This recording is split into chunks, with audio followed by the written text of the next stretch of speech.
Ever feel like your best ideas come to you when you're zoning out? You're not alone.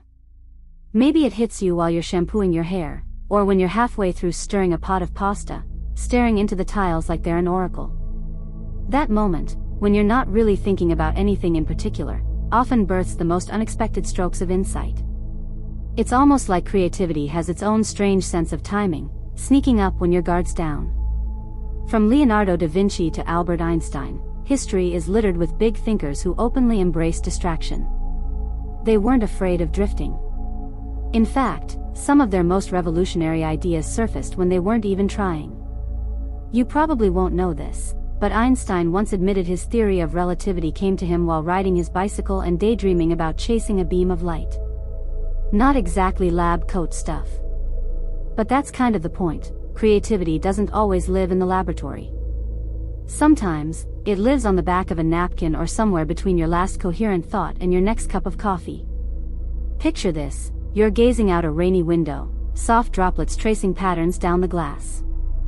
Your mind slips away, not forward, not backward, just away. And suddenly, you think of a solution to a problem you shelved 3 weeks ago. No effort, no planning, just a quiet spark that appears like a firefly in the fog. Before you settle in, feel free to like the video if it brought you a little peace, and if you'd like to join us again, we'd love to have you back. Subscribe when you're ready. No pressure, just rest. Share something if you feel like it. Let's slowly drift into tonight's quiet moments together. You start to notice this link, the strange alchemy that happens when attention relaxes. You've likely had those aha flashes when you're not even trying, and here's something fascinating. Psychologists call this incubation. It's one of the most studied stages in the creative process. After you've grappled with a problem and hit a wall, your subconscious mind keeps working in the background. That's when you daydream. And that's when connections you didn't even know you needed start forming. In a 2009 study published in Proceedings of the National Academy of Sciences, participants who were given a break after tackling a complex problem, but were not instructed to think about it consciously, performed significantly better on creative tasks than those who didn't get the break. The break group wasn't told to solve anything, they just let their minds drift. That unstructured time gave their brains room to breathe, and suddenly, ideas could resurface in surprising, imaginative ways. Here's something interesting: people who score high in creative fields tend to daydream more often, and not just idle fantasy. Their daydreams are often elaborate, layered, and emotionally rich. Not surprisingly, this trait even shows up in their neural activity. Their brains show higher default mode network engagement, especially when not focused on a specific task. That's the same region you engage when you mentally replay an embarrassing moment from 6th grade or imagine what your life would be like if you had said yes to that weird job offer in Iceland. Philosophers still argue whether daydreaming is a form of consciousness expansion or simply wasted mental energy.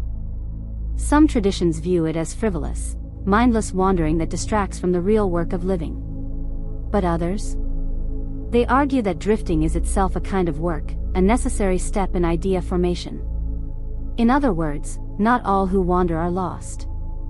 Some are just very, very deep in thought. And let's be honest, daydreaming is delightfully inefficient. It ignores the clock, thumbs its nose at deadlines, and rarely lines up with what your calendar says you should be doing. You start the dishwasher and end up plotting the sequel to a novel you haven't even written yet. But that inefficiency? That's the point. Creativity doesn't arrive on schedule. It needs room to stretch, to sprawl, to take the scenic route. It lives in the corners of your thoughts, not the bullet points of your to-do list. You might find this surprising. NASA once used daydream-style problem solving in its astronaut training protocols. When traditional solutions failed, they encouraged imaginative visualization techniques, long stretches of hypothetical thinking and internal simulation. It wasn't just about technical calculations. It was about playing with possibilities. And it worked. Your own internal landscape may be more imaginative than you realize. Those stray thoughts about living on a houseboat or turning your living room into a jungle gym aren't useless. They're blueprints, strange, whimsical blueprints for how your mind wants to play. And when you let yourself play, creative connections form like constellations in the dark. The issue has sparked significant intellectual debate. Is the content of your daydreams more important than the act itself? Some researchers insist that purposeful, structured mind wandering, like imagining a conversation or planning a story, is what boosts creativity. Others believe that it's the mental relaxation that matters most, regardless of the content. The answer might be both. Maybe it's not about what you daydream about, but that you give yourself permission to drift at all. You might be daydreaming right now, hovering somewhere between my voice and your own quiet thoughts. That floating feeling? That's the fertile ground where creative seeds are planted. It's soft, spacious, and just a little silly. So the next time someone tells you to get your head out of the clouds, you can smile politely and keep on floating. Because those clouds? They're full of ideas. And that shift in energy leads us into something else. The wandering mind has a mind of its own, and that's exactly why it can be such a powerful creative tool. When you let your thoughts drift off leash, something almost magical happens. Not magical in a fairy dust way, but in the way a jigsaw puzzle suddenly clicks together after you stop trying so hard to solve it. That quiet space between effort and outcome? It's where your brain's most unexpected connections begin to surface. You've likely experienced this during something as mundane as folding laundry or waiting in line. Your brain isn't idle, it's humming in the background, piecing together fragments from earlier conversations, snippets of songs, memories, and half-formed ideas. It doesn't look like you're doing anything important. But under the surface, your brain is running a masterclass in creative connection. Let's talk science for a moment, not the dry kind, promise. A well-known study led by Jonathan Schooler at UC Santa Barbara found that participants who let their minds wander during routine tasks scored significantly higher on creativity tests. The results suggested that allowing attention to drift can actually enhance your ability to come up with novel solutions. It's like your brain needs to detach to reattach, loosen its grip before it can tighten it again in a more meaningful way. Here's a quirky detail. In some Buddhist monasteries, novices are trained to notice when their mind wanders, but not to stop it immediately. Instead, they're taught to briefly observe where it goes before gently guiding it back. The wandering itself isn't seen as a failure but as a clue, proof that the mind is alive, curious, and constantly searching for threads to tug. You might say the monks were early adopters of a creative wandering philosophy, before it was cool. Philosophers have long debated the nature of attention. Is it the gatekeeper of intelligence? Or just a spotlight that highlights one thing while blinding you to everything else? Either way, a single-minded focus isn't always the hero it pretends to be. Sometimes, it's that loose, flexible attention that opens the real doors. Like when you forget someone's name and only remember it 3 hours later while you're brushing your teeth. Your mind needed space, not pressure. And space is where creativity thrives. When your attention isn't laser-focused on one task, your brain enters what researchers call a diffuse mode of thinking. This diffuse mode allows for broader mental scanning. You connect dots from different parts of your experience, things that wouldn't usually play together. Like childhood memories and a recent podcast about black holes somehow combining to inspire your next short story. Weird? Yes. Effective? Also yes. Daydreaming and divergent thinking, the ability to generate multiple solutions to a problem, often share neural real estate. The same brain regions light up when you're zoning out and when you're brainstorming new uses for a paperclip. So if you've ever felt silly for staring into space and inventing 10 new ways to use a rubber band, don't. That's your creative machinery revving up. There remains considerable disagreement about whether these wandering thoughts are best left unstructured or gently steered. Some psychologists argue that structured daydreaming, where you intentionally follow a theme, like visualizing your future or imagining a storyline, yields better creative output. Others believe that the best insights come from unstructured, aimless drifting, where your brain gets to surprise you. Again, it's not about choosing one. It's about knowing when to invite a little chaos in. And chaos doesn't always feel creative at first. In fact, letting your mind wander can make you feel like you're wasting time, especially in a culture that worships productivity. But not everything valuable shows up on a to-do list. Some things just bubble up when you're walking without a destination, or staring at the ceiling wondering if clouds get bored of floating. You don't have to schedule a daydreaming session like it's a meeting. You just need to recognize when it's happening, and stop treating it like a mistake. Notice when your mind slips away. Follow it, gently. See where it wants to go. You might end up in a memory from childhood, a strange hybrid of ideas, or an unexpected solution to something that's been bugging you for weeks. The key isn't to push, it's to allow. A little surprise for you, even animals seem to enter default mode states. Studies on macaques have shown similar brain patterns to human mind wandering. So maybe your dog isn't just staring at the wall, maybe he's working through a subplot in his squirrel-based screenplay. Just imagine what his notes look like. The next time your mind wanders while driving, walking, or waiting for pasta to boil, try this, don't fight it. Lean into it. Those mental detours? They're rarely random. They're stitched together from your emotions, memories, questions, and patterns your brain is quietly threading into something coherent. Or at least amusing. The issue has sparked significant intellectual debate. Is a wandering mind a sign of brilliance or distraction? Historically, it was linked to laziness, even moral failure. But now, we're starting to see that it's actually a hidden superpower, one that runs quietly in the background, waiting for the right moment to drop a fully formed idea into your lap like a well-wrapped gift. And while that might seem indulgent in a world that measures value by output, consider this: some of the greatest ideas in history arrived not during intense focus, but during a pause. A blink. A wandering moment. And that meandering curiosity? It leads us somewhere strange, gentle, and deeply creative. As your mind drifts deeper, another layer opens. When nothing is happening on the surface, everything is often happening underneath. You've had that moment, haven't you? The one where you're just lying on the couch, scrolling without really seeing anything, and then, out of nowhere, a strange, delightful idea pops into your head. Not because you were chasing it, but because you stopped chasing anything. That moment when your thoughts go soft and directionless? That's not a void. That's a cradle. This is the paradox: doing nothing often becomes the birthplace of doing something meaningful. It feels counterintuitive, especially when life is all about hustle, deadlines, and making every minute count.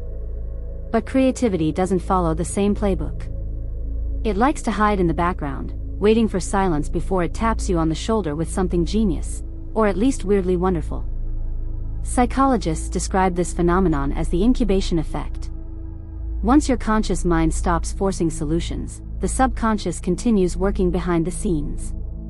Like that moment when you're trying to remember the name of an actor, give up, and 5 minutes later, bam, it floats to the surface uninvited. The brain has a backstage, and that's often where the best ideas rehearse. A classic experiment by A.P. Dijksterhuis, a Dutch psychologist, helps illustrate this beautifully. In the study, participants were asked to solve a complex problem. Some focused on it consciously, while others were distracted with a separate task after being introduced to the problem. Strangely enough, those who were distracted, who forgot about the problem for a bit, actually came up with better, more creative solutions. Why? Their subconscious was quietly solving the puzzle while they were off thinking about grocery lists or what to eat for lunch. Here's a twist you didn't expect: some of the best-known inventors and artists actually scheduled their periods of inactivity. Salvador Dali, for instance, used to nap while holding a key between his fingers, positioned just over a metal plate. As soon as he drifted into sleep and his hand relaxed, the key would drop and clang loudly, waking him up just as he slipped into that pre-dream state. He'd then sketch whatever came to mind. Bizarre? Yes. Effective? Apparently. A long-standing controversy surrounds whether creative breakthroughs are the result of effort or accident. Are they earned, step by step through hard mental work? Or are they more like lucky lightning strikes that show up while you're staring into space? Scholars remain split, but real life suggests a blend. You prime your brain with effort, then give it a break, and the break becomes the stage for the breakthrough. Here's a fun little oddity: the term daydreaming didn't even exist until the 19th century. Before that, this kind of idle mental wandering was viewed mostly with suspicion. It was associated with laziness, sin, or weakness. The productive mind was the prized mind. But in the age of creativity, we've started to reframe that gaze out the window moment as an act of internal exploration. And exploration, as it turns out, isn't always a straight line. Sometimes, it loops and spirals and takes you places you didn't know you needed to go. Think about how many great ideas have come from these soft focus moments. J.K. Rowling imagined the world of Harry Potter while sitting on a delayed train. Paul McCartney dreamt the melody for Yesterday before he even wrote the lyrics. These weren't brainstorms. They were brain drizzles, gentle, meandering moments that turned into storms of creative output. But here's something even more personal. Your own moments of inspired thought probably didn't come during a whiteboard session. They came in the shower, on a long drive, while aimlessly doodling in the margins of a notebook. Because that's how the creative mind often works. It needs the illusion of emptiness to start filling itself in. There remains considerable disagreement about whether we should train our brains to enter this state more often, or simply let it happen when it happens. Some argue that trying to force daydreaming defeats the purpose. It's supposed to be organic, a byproduct of disconnection. Others believe we can engineer the conditions for it, through nature walks, idle tasks, even controlled forms of boredom. And maybe both approaches are right. Maybe it's less about how you get there and more about letting yourself stay a while once you arrive. So the next time you catch yourself zoning out, don't rush to pull yourself back. That nothingness you're feeling? It's not a void. It's a wide open field. It's where seeds are planted without you even realizing you're holding them. You think you're not doing anything, but you're doing everything. Just a quirky detail: Albert Einstein reportedly used to play the violin when he was stuck on a scientific problem. It relaxed his conscious brain and allowed the subconscious to take over. Music gave him access to the space between thoughts, and in that space, physics got reshaped. Let that sink in. The man who redefined time and space did it partly by fiddling around. Literally. And if even Einstein needed that kind of space, maybe you can forgive yourself for needing a little mind wandering of your own. You don't have to earn it. You just have to notice it and trust it. That gentle letting go of control leads us to another part of this journey. The moment your mind drifts off task, something ancient wakes up inside your brain. It's called the default mode network, or DMN if you want to sound very in the know at a dinner party. This network is your brain's backstage crew, operating when the spotlight of attention dims. It's like your mind's version of background music, unnoticed, but shaping the vibe. When you're not consciously focusing on a task, say you're daydreaming about opening a coffee shop on the moon or wondering what your dog would say if he could talk, the DMN lights up. It's most active during rest, introspection, and, you guessed it, those seemingly unproductive mental wanderings. A major neuroscience study from 2001 by Marcus Rakel first uncovered this strange pattern of brain activity. He and his team noticed that when people were not doing any external tasks, their brains weren't shutting off. Quite the opposite, they were firing up in a distinct pattern. These researchers had stumbled upon the default mode network, and with it, a brand new way of understanding how the brain works when you're seemingly doing nothing. The DMN has since become a star in cognitive science. It's involved in autobiographical memory, future planning, imagination, and theory of mind. That's your ability to guess what someone else might be thinking. Basically, the DMN turns on when your brain turns inward. It helps you imagine your future, replay conversations, rewrite your past, and build whole other lives in your head while you're technically just spacing out during a Zoom call. A little surprise for you: creative individuals, especially those in the arts, tend to show more robust DMN activity. Their brains are practically built for drifting. Writers, musicians, designers, many of them live in this in-between space where ideas stew quietly before bubbling to the surface. You might think of it like a mental compost bin, unstructured scraps of thoughts decomposing until something useful grows. Philosophers still argue about the nature of imagination. Is it a purely cognitive function? Or something more emotional, more dreamlike, something embedded in the soul? What's clear is that without it, your brain wouldn't be half as interesting. And the DMN is central to that imaginative fire. something unexpected you'll want to know. Your DMN is often battling with another system in your brain, task-positive networks. These are the parts of your brain that kick in when you're focused, goal-oriented, and tightly locked onto a specific activity. The problem is, both networks can't dominate at the same time. It's like trying to play two playlists on one speaker. You either get focus, or you get drift. And while focus is undeniably valuable, you wouldn't want your surgeon daydreaming halfway through a procedure. Creative thinking often needs space. Unfocused, floaty, meandering space. That's where the DMN does its best work. It connects disparate ideas, links memory with imagination, and allows insight to sneak up on you like a cat in socks. Now, here's a quirky tidbit. The DMN is so associated with inward thought that it actually deactivates during many social interactions. That might explain why you suddenly forget what you were thinking about the moment someone calls your name. Your brain's dream factory shuts the gates and turns on the stage lights. The show begins. And yet, some of the most profound ideas arrive just before those gates close. That liminal moment, right before sleep, right after waking, during a long, slow blink, that's when the DMN is wide awake. It's when people get inspired to write poems, compose music, solve problems, or suddenly remember the name of that actor from 3 sections ago. It was probably Jeff Goldblum. It's always Jeff Goldblum. There remains considerable disagreement about how much control we really have over the DMN. Can you train it, strengthen it, optimize it like a muscle? Some researchers believe meditation can shift its baseline activity. Others argue that the DMN resists control. It's wild, ancient, and essentially reactive. It lights up not on command, but in response to quiet. Kind of like a firefly. Or your cat, again, but only when you're asleep. So what does all this mean for you? It means that the next time you find yourself lost in thought, wondering about parallel universes or designing fictional theme parks in your head, you're not being flaky.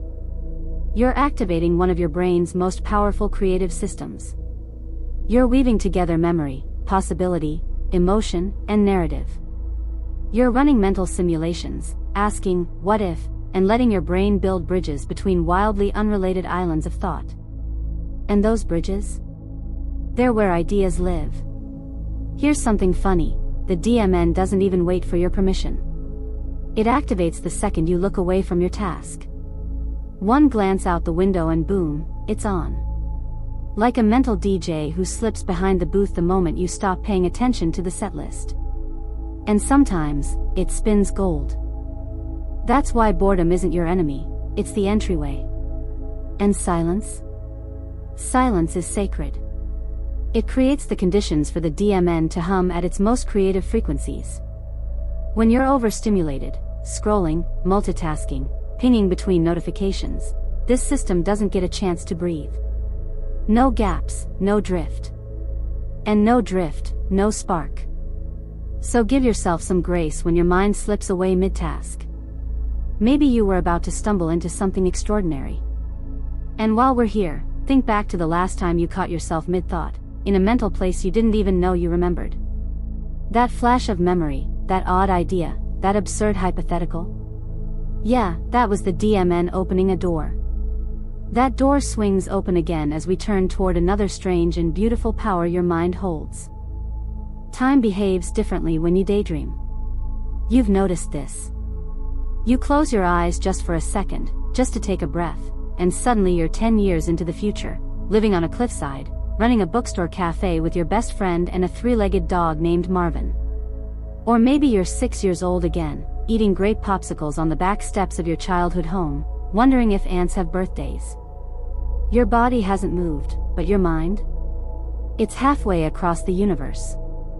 That's one of the most captivating powers of daydreaming, its ability to move you through time and space effortlessly. Your brain becomes a time machine and a world builder all at once. And the stories it tells, those rich, imagined scenes that spool out in your mind like film, aren't just entertaining distractions. They're the raw material of creativity. One major function of the brain's default mode network, yes, our dreamy friend from last section, is mental time travel. This is what researchers call your ability to project yourself into the past or future. It's what helps you replay events, imagine conversations, and simulate future possibilities. And here's the surprising part, it's not just a nostalgic or predictive quirk. It's how your brain practices being human. A 2007 study by Shatter and Addis found that the same brain regions used in remembering the past are also activated when imagining the future. Which makes sense, when you think about it, your brain uses old memories as Lego blocks to build new hypothetical structures. It's recycling, but more poetic. It's still an open question in philosophy about the reliability of memory and imagination. Are you really remembering things as they happened? Or are you constantly rewriting the past, layering in new meaning every time you revisit it? The answer seems to be both. Memory isn't a filing cabinet, it's more like a screenplay you keep editing. And daydreaming? That's when your mind starts rehearsing scenes that haven't even been cast yet. Did you know people who spend more time imagining the future tend to score higher on creativity tests? Because they're already comfortable living in the what if. They're training their minds to build stories from fragments, to connect emotional dots between possibility and experience. That's the heart of creativity, taking what you know and asking what you can imagine it becoming. Did you know this? It's a bit unexpected, children are naturally brilliant at this kind of mental time travel. Give a kid a cardboard box, and 5 minutes later, they're piloting a rocket ship to Mars or hosting a late-night cooking show with their teddy bears. Their brains slip easily between timelines, switching past for future and fantasy for memory without hesitation.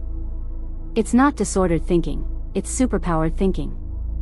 Adults still have that skill, we just forget how to use it. We're trained out of it by efficiency, by calendars, by being told to stop daydreaming and pay attention. But attention isn't always the goal. Sometimes, the creative process needs a little deliberate inattention. You let go of the present moment just long enough to see a wider view. There remains considerable disagreement about whether mental time travel is an evolved survival trait or just a byproduct of having a big, complicated brain. Did we evolve to imagine the future in order to avoid danger? Or is this whole ability to fantasize just a bonus round that came bundled with abstract thought? Either way, it's incredibly useful, for planning, for storytelling, and for escaping dull meetings with an elaborate mental detour to your future alpaca farm. Let's pause on that alpaca farm idea. Have you ever noticed how, during idle moments, your brain starts composing these vivid little vignettes? You're not just imagining feeding animals, you've got a whole business plan. You've named the alpacas. There's a farm-to-table cafe. There's even soft jazz playing during the summer markets. This is narrative thinking in action, your mind weaving together a plot from scraps of curiosity and mood. And that's why daydreaming feels so immersive. It engages your sensory cortex. That's right, when you imagine a smell, or a sound, or a texture, the same brain areas light up as when you actually experience those sensations. So when you're picturing the crunch of snow under your boots in that future you, your brain doesn't fully know the difference.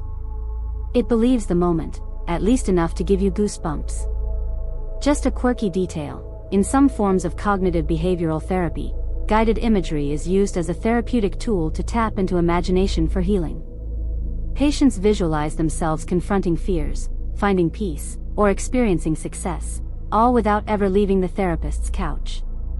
It works because the brain responds to imagined experiences almost as if they're real. Daydreaming, it turns out, is emotional rehearsal. And those rehearsals matter. When you replay a conversation in your head, or script a future interaction, you're not wasting time. You're preparing. You're writing rough drafts of emotional experience. Whether it's imagining yourself giving a speech, or imagining your book getting published and nervously reading reviews, those thoughts shape how you act when the real moment arrives. The issue has sparked significant intellectual debate. Is there a point where imagined futures become escapism rather than creativity? When does healthy narrative building turn into avoidance? It's a fair question, and the line is thin. The key difference? Intent. Are you drifting toward a solution? Or hiding from one? Both start with a daydream. But one pushes you forward. The other holds you still. That's why awareness matters. You don't need to control your daydreams, but you can choose to pay attention to them. Let them unfold like films you're half writing, half watching. They'll often show you what you value, what you're afraid of, what you're reaching for. And once you start recognizing the themes in your own inner cinema, that's when your creativity sharpens. So next time you slip into a scene where you're building a treehouse office, writing poems by candlelight, or winning a game show hosted by raccoons, don't dismiss it. Those little narratives aren't distractions. They're messages. Invitations. Spark plugs. That narrative pull brings us naturally into something a little messier, a little wilder. Creativity isn't always tidy. In fact, it often shows up wearing mismatched socks and mumbling half-finished ideas into your brain at the worst possible time, like when you're trying to concentrate. That's because creativity has a chaotic cousin, mind-wandering. The two are so closely related, it's hard to tell where one ends and the other begins. But here's the catch: while daydreaming might be gentle and reflective, mind-wandering can be a bit of a troublemaker. You know the feeling. You're trying to read a page for the 5th time, but your brain is already shopping for curtains for a house you don't own or remembering the name of your 3rd-grade bus driver. Your body is doing one thing, but your mind? It's throwing a party in another room entirely. That frustrating drift? That's mind-wandering, and it's a surprisingly fertile place for creative breakthroughs. A 2012 study by Benjamin Baird and Jonathan Schooler, yes, the mind-wandering guy again, showed that people who were given boring, repetitive tasks, like copying text or sorting objects, often experienced mental drift that led to more original ideas afterward. The boring task wasn't just filler. It served as a kind of mental trampoline. While the body was busy, the mind was free to leap into strange, unexpected territory. The more your mind wanders, the more likely you are to score higher on tests of creative divergent thinking. That's the kind of thinking that comes up with unusual uses for objects, or multiple solutions to the same problem. So when your brain starts zigzagging across unrelated thoughts, it's not being inefficient. It's cross-pollinating. But mind-wandering isn't all dreamy montages and brilliant epiphanies. It can be a mess. It can derail your focus, tank your productivity, and lead you down rabbit holes that have nothing to do with anything useful. Like spending 20 minutes imagining how a raccoon would handle jury duty. Would he bring snacks? Probably. There remains considerable disagreement about whether mind-wandering is a cognitive bug or feature. Some psychologists argue it's a sign of poor attentional control, proof that you can't stick to a task. Others argue it's a vital function of higher cognition, one that allows for abstract thought, problem solving, and empathy. Still others think the answer lies in why you're wandering. Is it escape? Or is it exploration? Here's something interesting: people who are comfortable with a bit of internal chaos, those who don't immediately try to redirect their thoughts, often show higher tolerance for ambiguity. And ambiguity tolerance is strongly linked with creative problem solving. It's the mental equivalent of being okay not knowing the answer yet, which is exactly the space where new answers tend to appear. There's ongoing debate among philosophers about whether creativity is a structured skill or an unpredictable spark. Plato thought inspiration came from the Muses, a kind of divine mind-wandering imposed from above. Modern theorists, though, are more likely to say it's a byproduct of mental flexibility. The ability to jump between seemingly unrelated ideas, to follow the mental tangents, and to find patterns in noise. A quirky side note: Leonardo da Vinci was famous for his wide-ranging mind. His notebooks jump from anatomy sketches to flight mechanics to grocery lists to poetic reflections, often on the same page. His thoughts wandered, but within that mess was brilliance. He didn't try to corral his ideas into neat rows, he let them roam, and somewhere in the meandering, genius took root. The trick isn't to suppress the wandering. It's to listen to it. Try this: the next time you catch yourself zoning out, don't yank yourself back immediately. Instead, ask, where did my mind just go?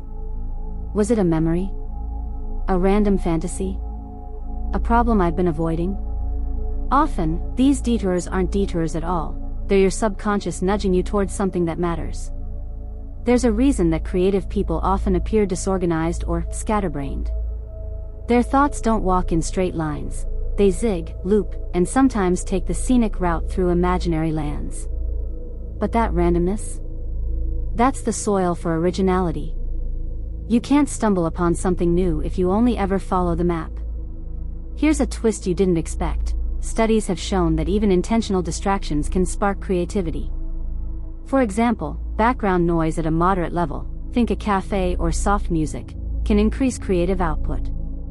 It creates just enough disruption to loosen your mental grip, allowing your thoughts to wander productively. But of course, not all wandering is helpful. There's the kind that leads to insight, and the kind that leaves you circling the same anxious thoughts on repeat. The difference lies in awareness.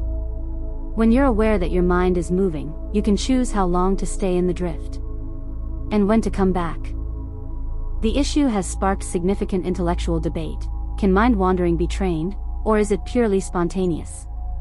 Some mindfulness practitioners believe you can learn to guide your wandering, directing it gently, like a river, without damming it completely. Others argue that trying to structure your creative drift defeats the very randomness that makes it work. But you don't need to pick a side. You just need to know how to notice. That weird little idea about reinventing umbrellas as wearable jackets? That could be your next design prototype. Or not. Maybe it's just a funny image. But that image might lead to another idea, which leads to another, and suddenly, you've got a whole project blooming from one strange seed. So let your brain go rogue sometimes. Let it follow the oddly dressed character that appeared in your head or revisit the hallway from your elementary school. Let it babble. Let it blend. Creativity lives in the confusion as much as the clarity. And if creativity's messy cousin is mind-wandering, then its unexpected best friend? Well, it's boredom. Let's drift there next. Boredom gets a bad rap.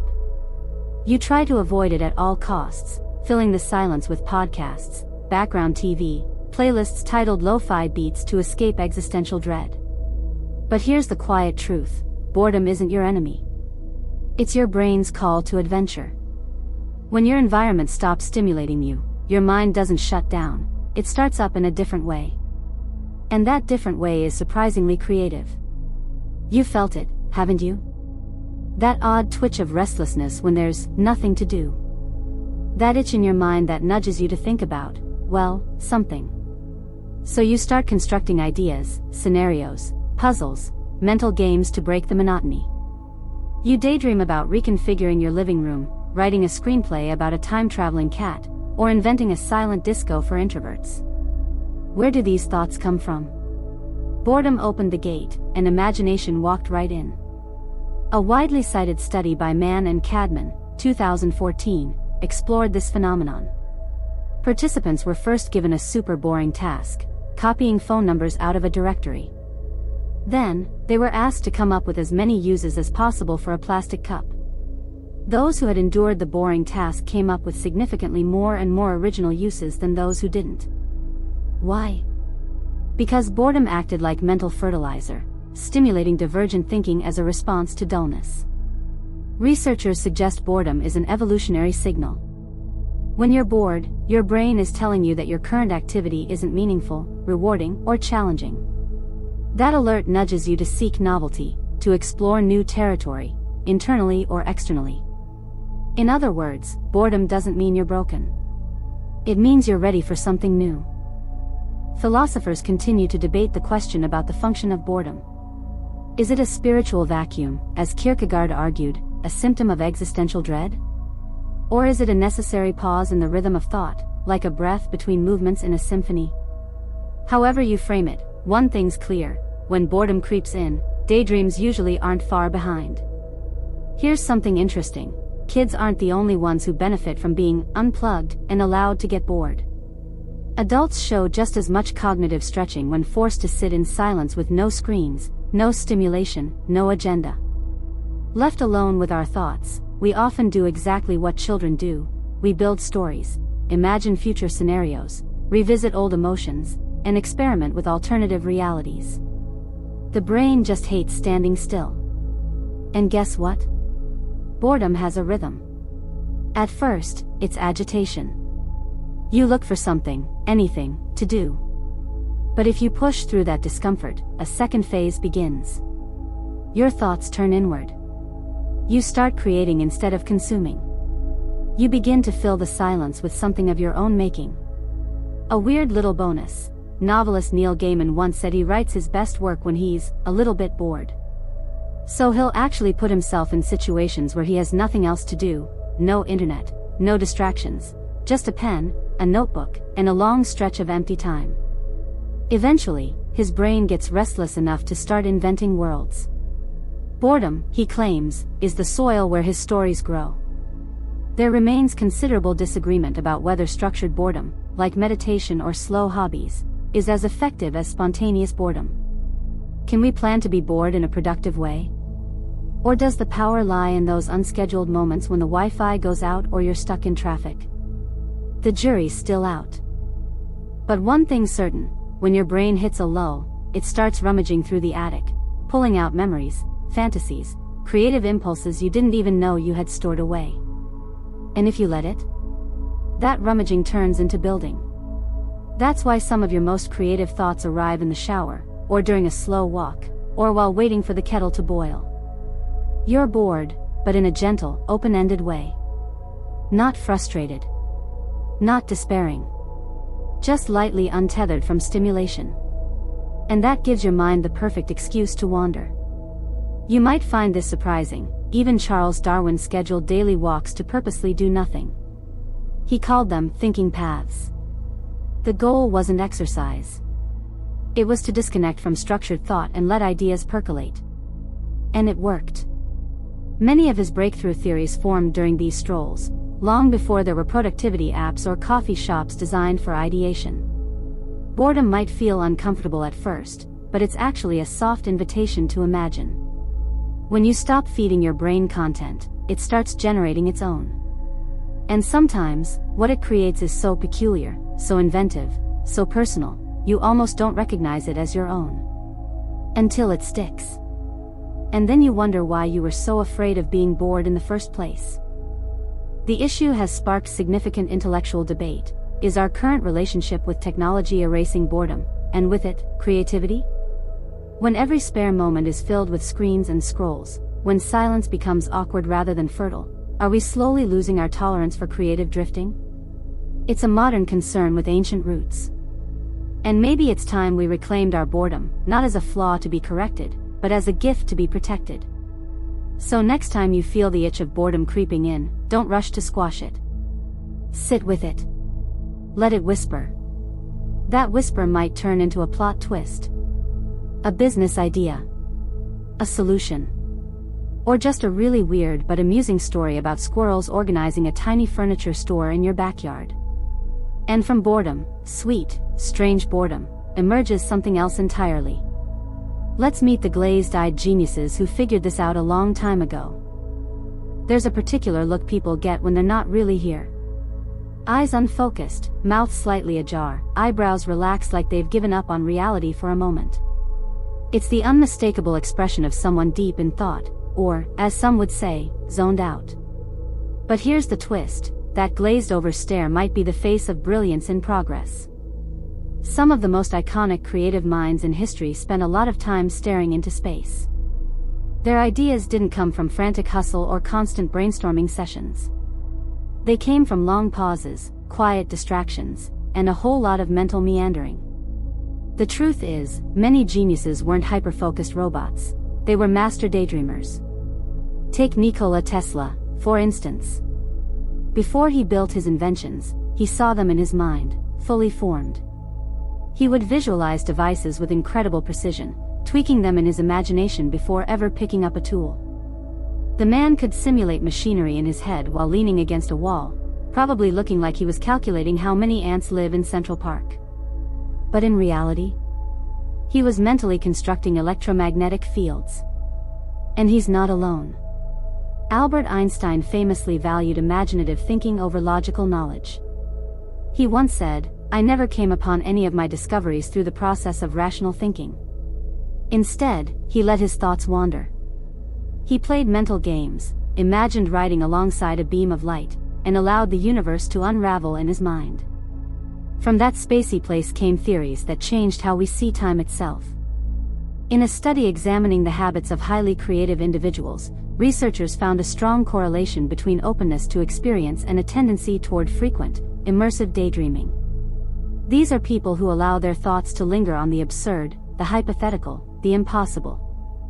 And their brains love it. Neuroimaging shows that their default mode networks are more active and interconnected, suggesting that daydreaming is not just tolerated, but enhanced in their mental makeup.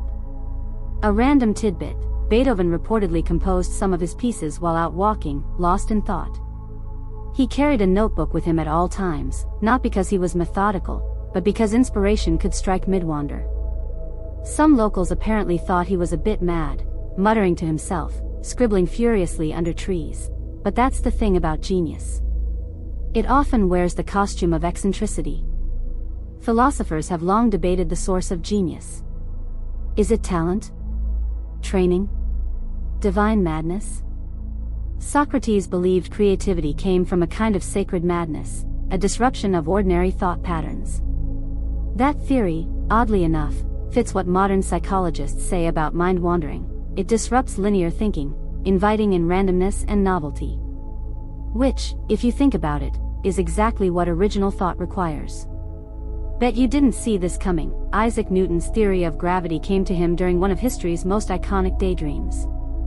While lounging under an apple tree, as the story goes, no one actually saw the apple hit him. He observed the fall of the fruit and began to wonder, why? That simple observation, filtered through a wildly curious and unstructured mind, reshaped our understanding of the universe.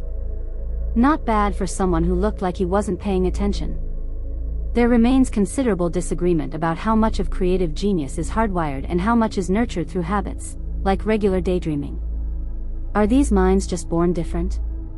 Or did they simply give themselves more space to drift? The answer may be somewhere in the foggy middle.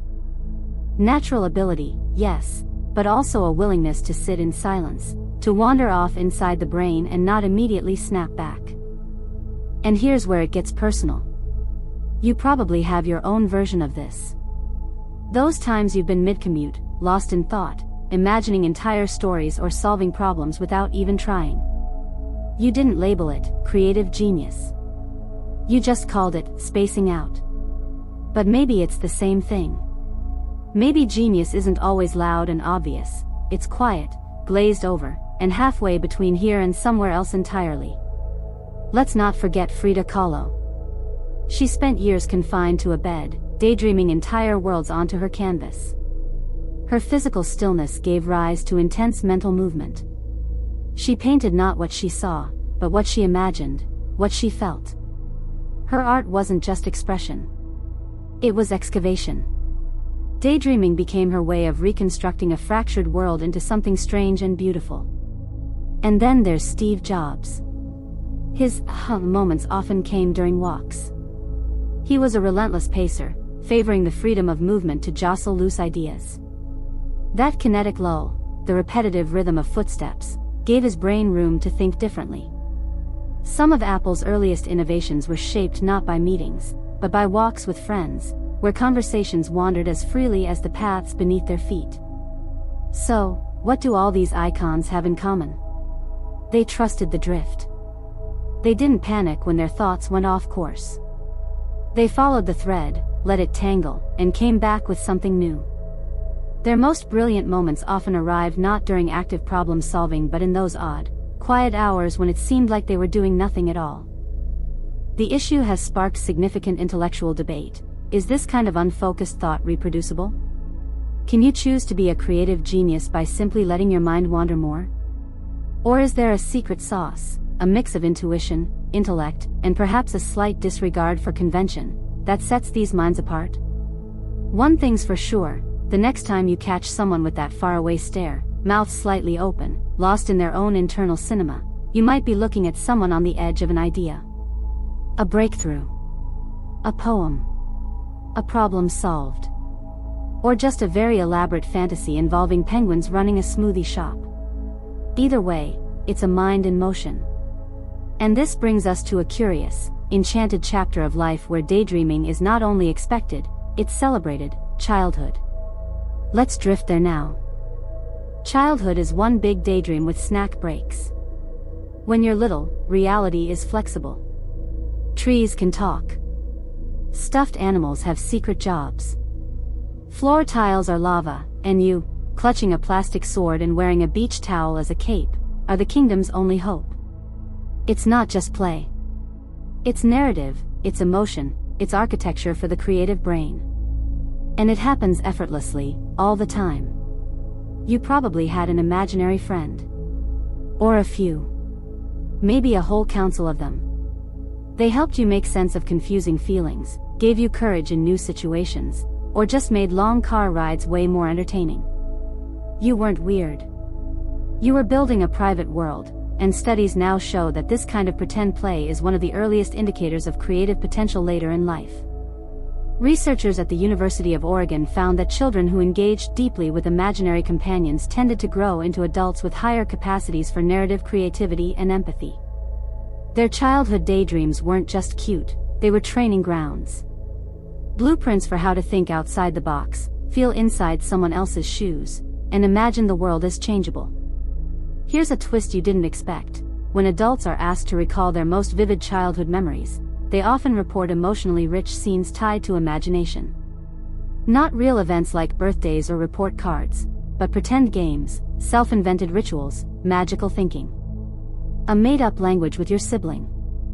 A fantasy about running away to live in a treehouse. Those remembered dreams still linger because they were formative. Philosophers still argue whether childhood imagination is a passing phase or a core human function. Do we outgrow it, or just bury it under adult responsibility? Some believe we suppress imagination as we age because society values logic over wonder.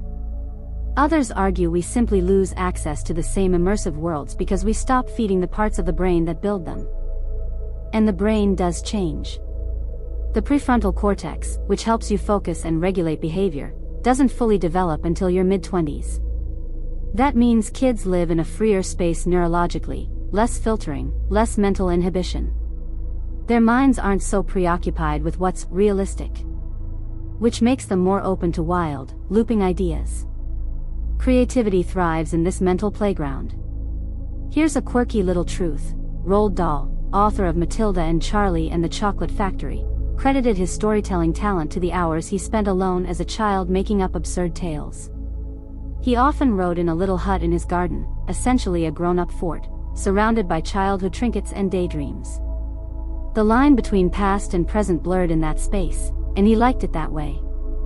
In a 2020 study on childhood play and adult creativity, researchers discovered that people who had frequent, immersive daydreams as children, especially those involving fantastical stories or imaginary worlds, were more likely to pursue creative careers later in life.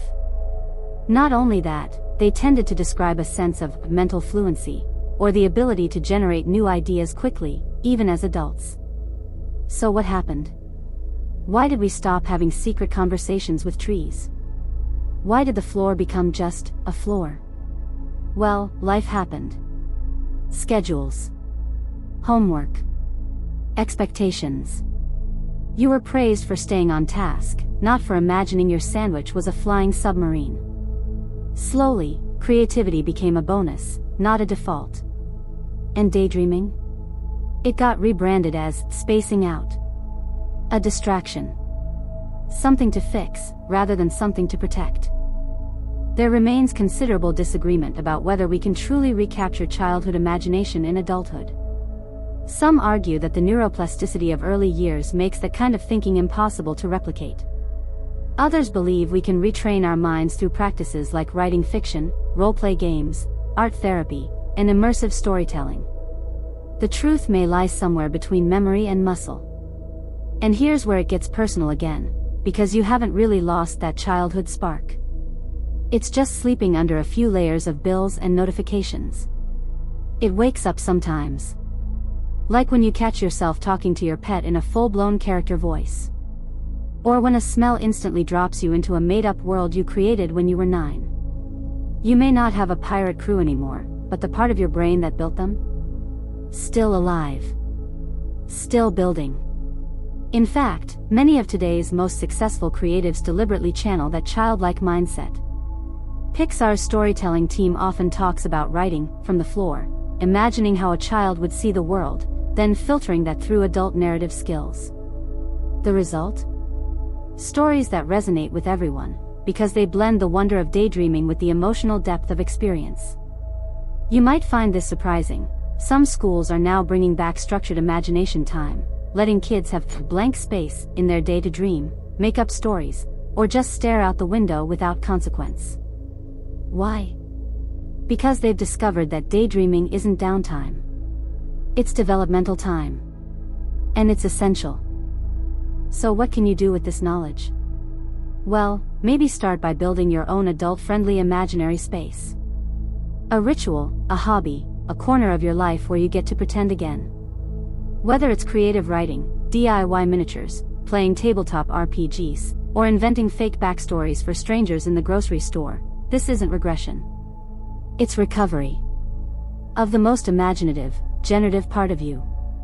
The issue has sparked significant intellectual debate.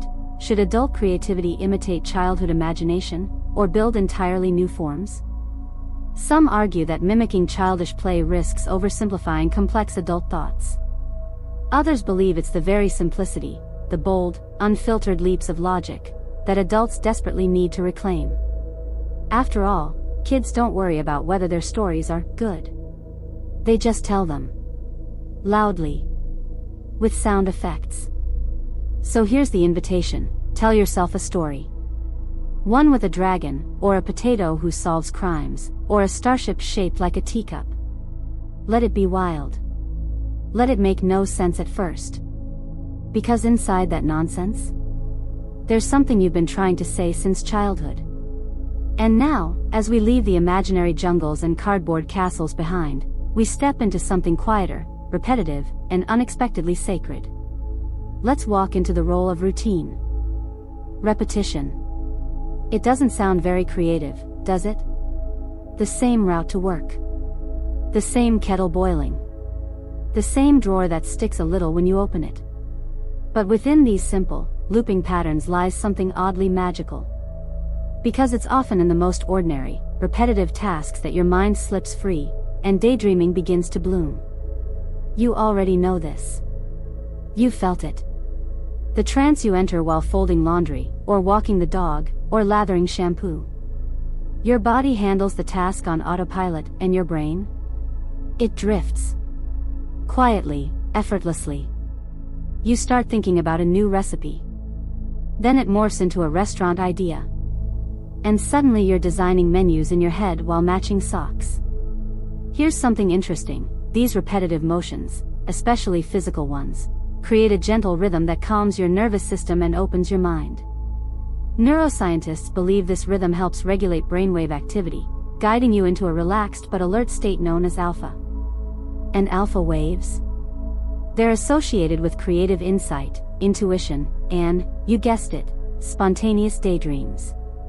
In a 2014 study from Stanford University, participants who walked, either outside or on a treadmill, produced more creative ideas in response to problem-solving tasks than those who stayed seated. Walking boosted their output by up to 60%. And it wasn't just the scenery. Even treadmill walkers in windowless rooms benefited. It was the rhythm of movement itself that unlocked something. Just a quirky detail: Charles Dickens used to walk 20 miles a day through London. Not for exercise. Not to clear his head. But because the act of walking helped him think. His best characters were dreamed up while strolling past coal smoke and lamplight. He once wrote that walking was the only real way to understand a place. Maybe it's also how he understood his own thoughts. There's ongoing debate among philosophers about whether routine dulls creativity or fuels it. Nietzsche claimed that routines made men dull. But others, like Tchaikovsky and Kafka, swore by strict daily habits to make space for their minds to wander freely. The contradiction?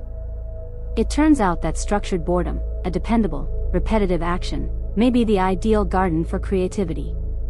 Here's something interesting: many creative professionals intentionally design rituals that include repetitive motion.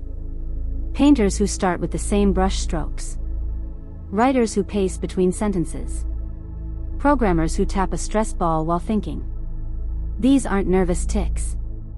They're motion-based triggers that invite the mind to drift.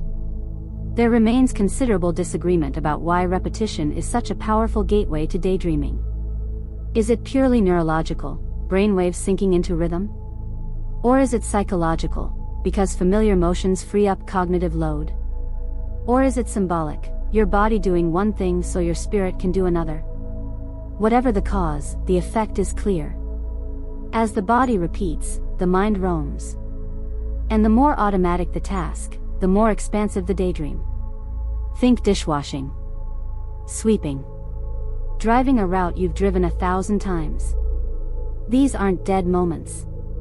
They're wide open spaces. That's why so many people report their best ideas come in the shower.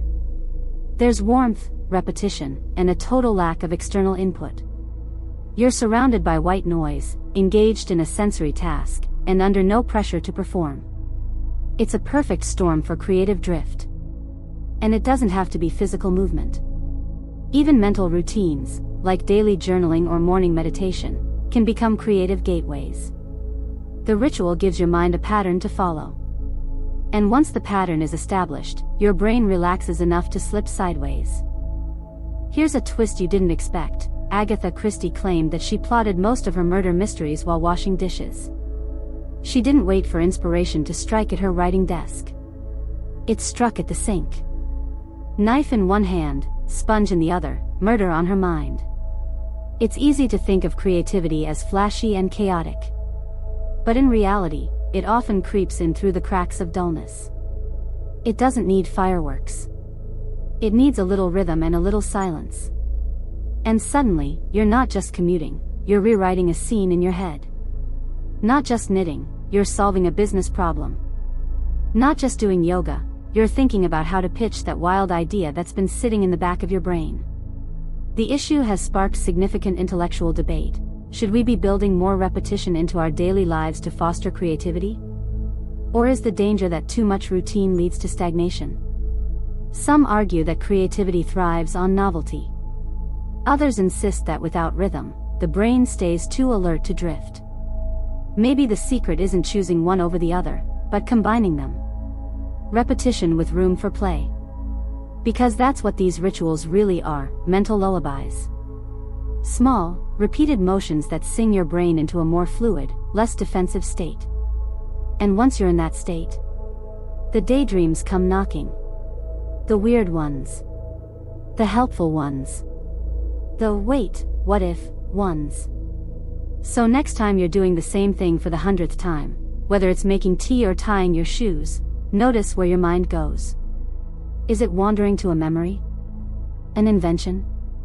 A secret wish? That's not distraction. That's design. Your brain wants to drift. Let it.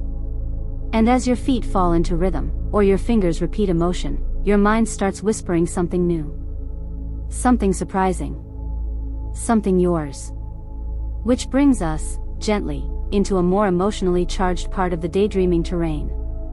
Let's wander into the vivid, stormy minds of the anxious and the imaginative. Some minds are loud even in silence. You know what I mean if you've ever tried to fall asleep, only for your brain to start spinning an elaborate drama involving unpaid bills, that thing you said in 8th grade, and, because why not, a detailed plan for how you'd survive on a deserted island with only a Swiss Army knife and 3 cans of beans. Welcome to the beautifully exhausting intersection of anxiety and imagination. You might not think of anxious minds as especially creative, but here's the twist. The same cognitive machinery that fuels anxiety also powers vivid, layered daydreams. In both cases, your brain is simulating alternate realities. One terrifying, the other fascinating. And sometimes, they're the same thing. A 2011 study by Harvard psychologists found that people whose minds wandered frequently, especially toward emotionally intense content, were more likely to report both higher anxiety and higher creative thinking. The connection? A hyperactive imagination. Anxious minds rehearse future scenarios obsessively, while creative minds do the same thing, just with different goals. One is trying to prevent disaster. The other is trying to make something new.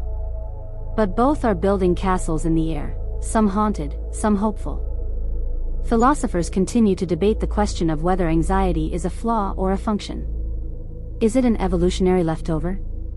A glitch in the emotional code? Or is it, strangely, part of the creative process? Kierkegaard described anxiety as the dizziness of freedom, the spinning that comes when you realize how many possible paths lie before you. That dizziness? It's also a trigger for creativity. People who experience generalized anxiety disorder, GAD, often score higher in openness to experience, a major trait linked with creativity. Their brains are constantly alert to possibilities, both good and bad. They scan their environments, reimagine conversations, and mentally model what could happen if, well, everything happened at once. You might like this one. J.K. Rowling has spoken openly about her struggles with anxiety and depression, saying they helped shape the emotional depth of her characters. Dementors, the soul-sucking creatures from Harry Potter, were born from her own experience of mental darkness. Her daydreams didn't ignore her fears, they used them as raw material. That's the thing. Emotionally intense minds don't turn off. They wander harder. They go deeper. They build elaborate narratives to explain or escape or explore their feelings. And while that can be exhausting, it also creates a rich inner world, one brimming with metaphors, meanings, and stories waiting to be told. A weird little bonus: Franz Kafka, who essentially invented modern literary existentialism, was so consumed by internal conflict and anxiety that he often wrote entire stories in a single, frenzied night, then panicked and tried to destroy them the next morning. His dreams bled into his waking thoughts. His daydreams became allegories for dread. And yet, his work endures. Not despite his anxiety, but because of it. There remains considerable disagreement about whether anxious thoughts should be harnessed for creativity or silenced altogether. Some therapists argue that channeling worry into artistic output helps regulate it. Others caution that relying on emotional distress to spark creativity risks romanticizing suffering. But for many, the reality is somewhere in between. They don't choose anxiety. They choose what to do with it. And if you've ever found yourself stuck in an emotional loop, spinning a what-if scenario so many times it starts to feel like a short film, you've tasted this blend of fear and fantasy. It's not always pleasant. But it's powerful.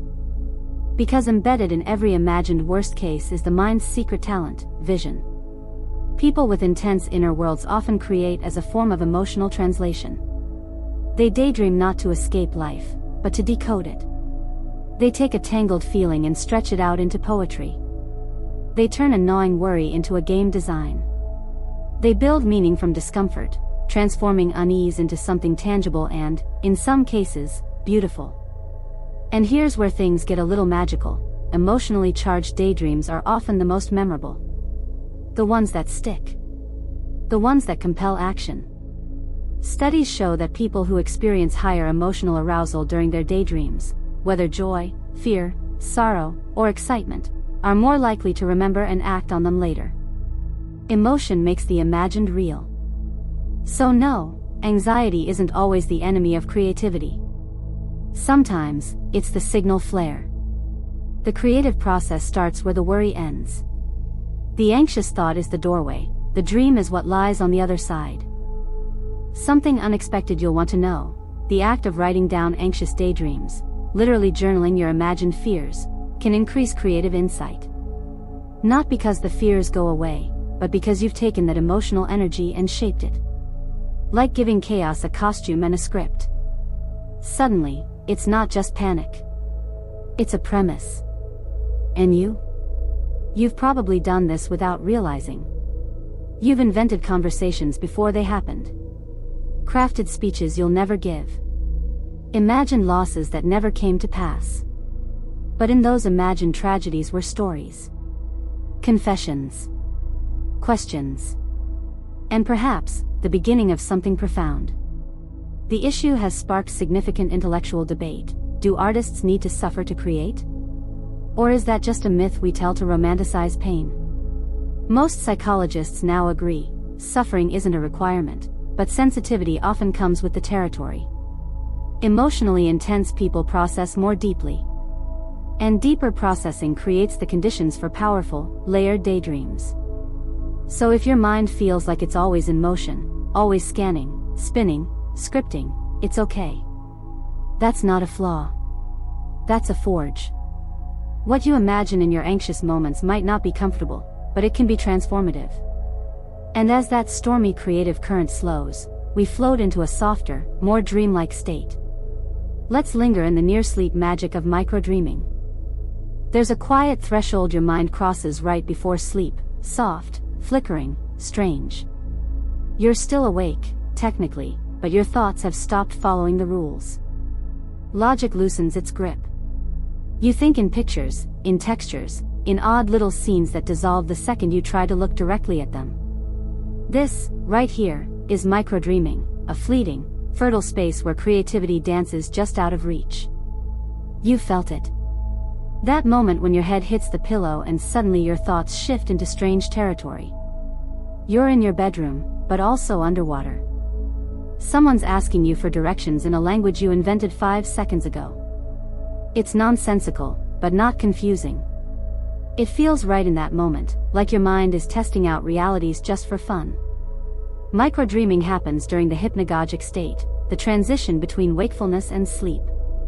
It's a neurological limbo where consciousness drips like honey through your fingers. And for creatives, it's gold. That loose, untethered mental state allows for bizarre juxtapositions and surreal imagery, prime ingredients for imaginative thinking. Thomas Edison used to nap in a chair holding steel balls in his hands. As he dozed off, the balls would drop onto a metal plate and wake him up, just in time to capture whatever images or ideas had floated through his mind seconds before sleep. Salvador Dali did the same, calling the technique slumber with a key. These weren't naps. These were idea hunts. A 2021 study by scientists at MIT and Sorbonne University confirmed that this hypnagogic state, the moment your brain slips from beta waves, alertness, into theta waves, drowsiness, is linked to increased creative insight. Participants who were briefly nudged into this state were more likely to solve complex problems afterward. It's not just dreamy fluff. It's real cognitive fuel. Some of your best creative breakthroughs probably almost happened in the moments before sleep, ideas you forgot the second you dozed off. That's because your prefrontal cortex, the part of your brain responsible for logic and self-censorship, starts to quiet down during microdreaming. Without it, your thoughts become freer, weirder, and more original. In other words, more creative. It's still an open question in philosophy about the nature of dreams. Are they pure nonsense, or symbolic messages from the unconscious? Freud believed dreams revealed hidden desires. Jung thought they were mythic narratives from the collective psyche. But long before any of that, ancient cultures believed dreams were divine inspiration. Oracles. Messages. And maybe, sometimes, they were. But microdreams aren't full-length productions. They're flashes. A flickering face. A strange sentence. A visual pun that makes perfect sense in that moment, then vanishes like mist. And yet, those flashes can seed entire projects. An image becomes a poem. A phrase becomes a lyric. A microdream becomes a macro idea. A small but strange, Dmitry Mendeleev, the Russian chemist who created the periodic table, claimed that the full structure of the elements came to him in a dream. He had been struggling with the arrangement for days, but the moment he stopped trying, when he fell into that fragile sleep space, the answer arrived. He woke up, scribbled it down, and it worked. There remains considerable disagreement about whether the content of microdreams can be controlled. Can you steer your mind in this dreamy state toward useful ideas? Or is randomness the whole point? Some creative thinkers use dream incubation, where they ask themselves a question or focus on a problem before sleep, hoping their mind will stew on it overnight. Others simply keep a notebook nearby and let the ideas come as they will. Either way, the key is access. To catch a dream, you have to linger near it. That means resisting the urge to conk out completely, or to leap out of bed and start your day with emails and notifications. Instead, try waking slowly. Let your mind stay fuzzy for a minute. Don't rush to be coherent. That fuzziness might be carrying something special. Here's something that might surprise you. Hypnagogic imagery often blends multiple senses. You might see a sound, or hear a texture. Your brain is making connections it would never dare attempt while fully awake. That sensory crossover, known as synesthesia, shows up more frequently in artists, composers, and poets. And it often begins right here, in the strange pre-sleep blur. And even if you don't remember your microdreams, they're still doing their work. The moments before sleep are a time of reflection, imagination, and synthesis. Your brain is filing away the day, but also experimenting, quietly, weirdly, with new ways of seeing. The issue has sparked significant intellectual debate. Is this kind of subconscious creativity real creativity, or just noise? If you dream of a melody but forget it, did you actually create anything? Some say yes, because the process happened. Others argue that art must be captured to count. But perhaps, in this space, the experience matters more than the result. So what can you do with this? Well, you can listen. Keep a dream journal. Let yourself drift without pressure. Try those Edison-style micronaps. Stay curious about the strange flickers at the edge of your thoughts. They might not make sense yet, but they might become something. And if nothing else, microdreaming reminds you of the playful, unpredictable, non-linear nature of your own mind. Creativity isn't always built with tools and plans. Sometimes, it arrives as a whisper. Or a half-image. Or a key dropped on a plate just before you fully let go. As the last shreds of wakefulness dissolve, we enter a new territory, the opposite of dreaming, distraction. A modern phenomenon with ancient consequences. Let's examine how our hyper-connected world is stifling our dreamscapes. Your phone just buzzed. Or did it? Phantom notification. Again. You pick it up, just in case, check nothing, see nothing, scroll something. 10 minutes gone. What were you even doing before that? You forgot. Happens all the time. It's not your fault. It's the design. Welcome to the age of digital distraction, a world where every spare moment is filled, every silence punctured, and your daydreams constantly interrupted before they can even begin. Creativity, meet your most persistent rival, attention overload. This isn't just a minor inconvenience. It's a full-blown existential threat to your ability to imagine. Because daydreaming requires space. Space to drift. Space to get bored. Space to follow a random thought just to see where it goes. But modern life? It's not big on space. It's optimized for input, for engagement, for keeping your eyes glued to a screen long enough to show you just one more ad. A 2015 Microsoft study found that the average human attention span had dropped to 8 seconds, shorter than a goldfish's. Goldfish don't daydream, but you used to. What changed? Well, everything. Your environment became a pinball machine. And your brain? It's just trying to keep up. Here's something that might surprise you. Studies show that frequent multitasking, especially the digital kind, doesn't actually make you better at juggling tasks. In fact, it erodes your working memory and weakens your ability to engage in deep thought. You become a surface thinker, hopping from idea to idea without sinking into any of them. Creativity can't breathe there. It needs depth. Not speed. Philosophers have long debated whether technological progress enhances or diminishes the human mind. Socrates feared writing would kill memory. The printing press sparked panic that people would stop thinking for themselves. And now? The internet has cracked open the collective brain, but it's also jammed a leaf blower into your prefrontal cortex. A little surprise for you, people who frequently check their phones report lower satisfaction with their creative work. Not because the phones are inherently evil, but because creativity isn't built in 15-second intervals. It's not viral. It's vital.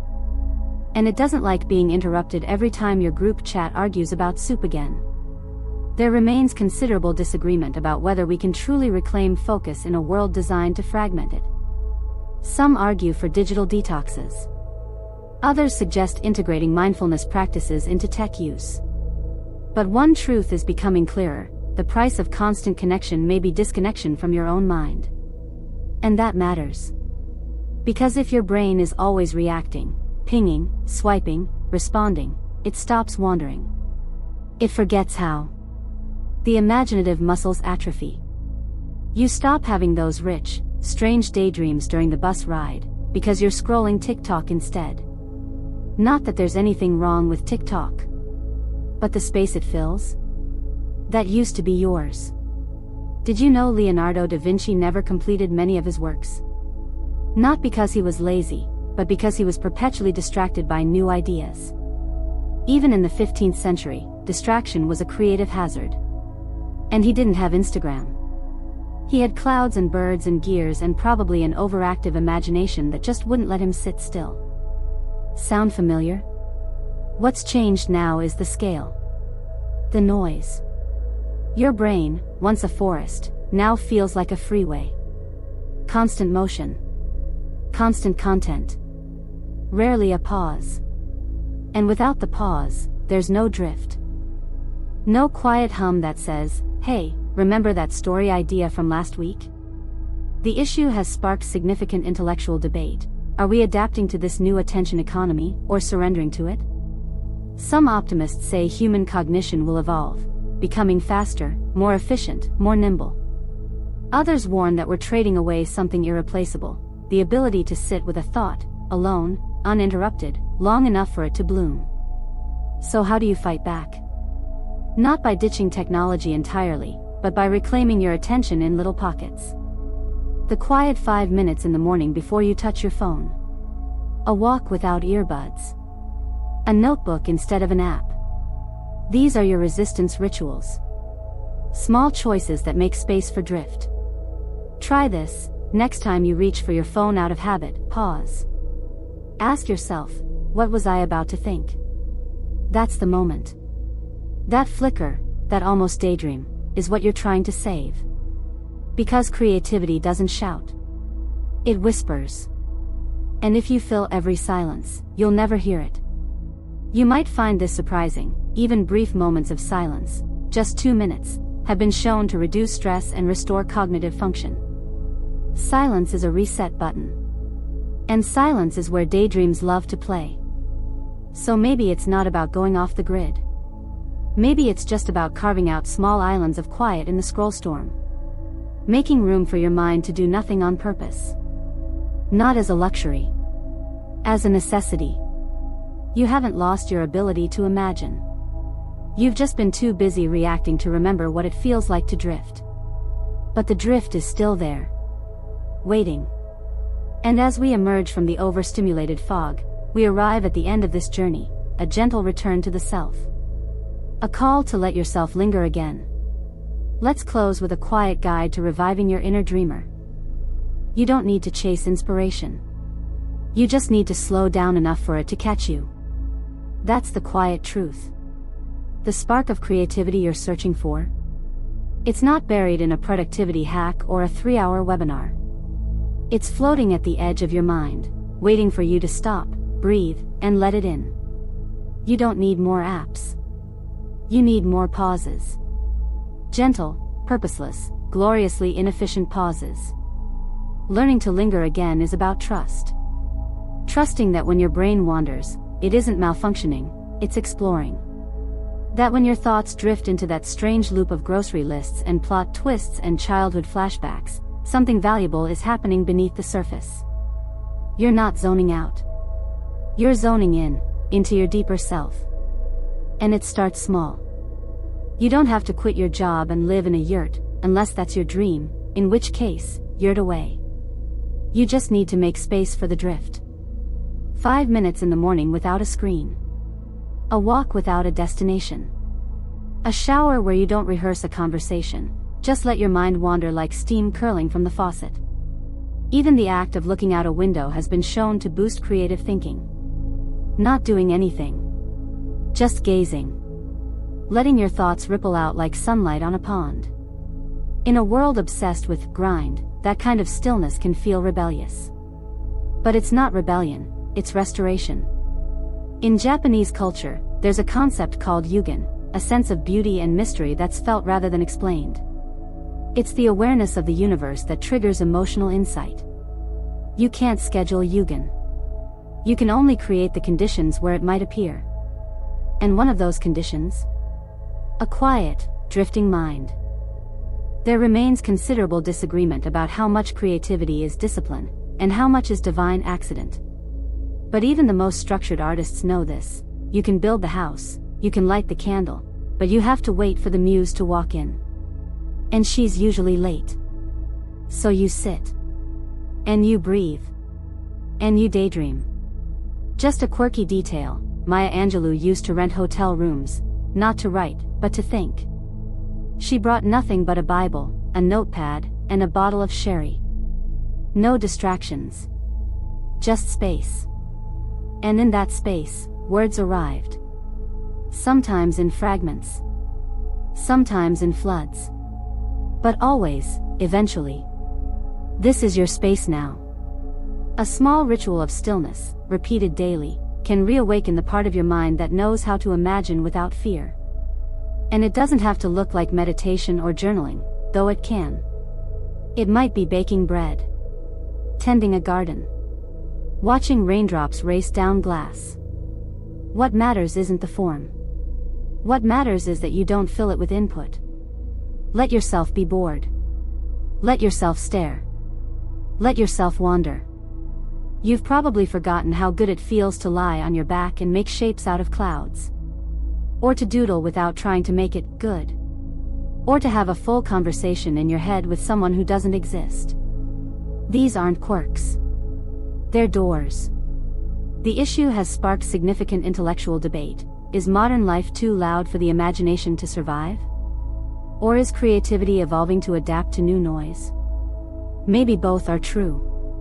But either way, your imagination is a muscle. And muscles need rest. Not just exertion. Not just output. Rest. Stillness. Drift. You've spent this whole time exploring the link between daydreaming and creativity. And now, the takeaway is simple, gentle, and strangely profound. Do nothing more often. Because in doing nothing, your brain does everything. It stitches new patterns. It solves invisible puzzles. It writes rough drafts of the future. And most importantly, it reminds you who you are, underneath the notifications, the noise, and the need to be productive. So don't fight the drift. Embrace it. Let your mind go slack. Let your thoughts wander the way they used to when you were a kid, staring at the ceiling and imagining a better world. It's still there. You just need to float toward it. And now, we rest. Let your body soften into the quiet.